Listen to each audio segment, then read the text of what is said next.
स्वागत आहे मित्रांनो आपल्या इंजिनिअरिंगचा किडा या यूट्यूब चॅनलवर. मित्रांनो, खूप इम्पॉर्टंट अपडेट आली आहे की काही स्टुडंटला एक्झाममध्ये गैरहजर लावण्यात येणार आहे. यामध्ये तुम्ही पण येऊ शकता का, हे बघण्यासाठी आपला व्हिडिओ शेवटपर्यंत बघा, जेणेकरून आपल्याला पुढे अडचण येणार नाही. जर आपण आपले चॅनल सबस्क्राईब केले नसेल तर लगेच सबस्क्राईब करा आणि त्या शेजारील बेल आयकॉनवर क्लिक करायला विसरू नका.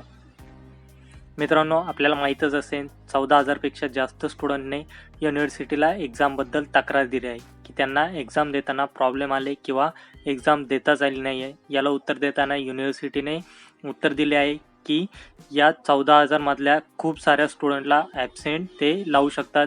ज्यांच्या तक्रारी खोट्या आढळतील अशा स्टुडंट्सला ते ॲबसेंट लावणार आहे. खूप साऱ्या स्टुडंटची चौकशी पण केली जाणार आहे. मित्रांनो, 14,000च्या तक्रारी दाखल झाल्या आहे.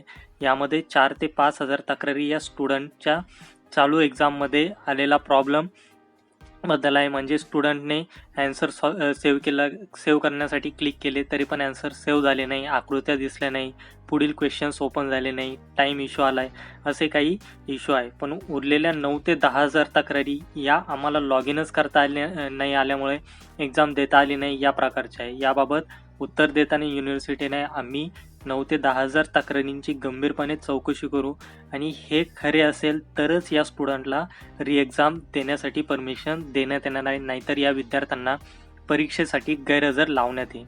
त्यासाठी युनिव्हर्सिटीकडे असलेल्या डाटाचा यूज करण्यात येणार आहे, असे exam dean Mahesh Kakade sir यांनी सांगितलं आहे. यामध्ये युनिव्हर्सिटीकडे लॉग इन का झाले नाही हे पण डाटा अवेलेबल आहे.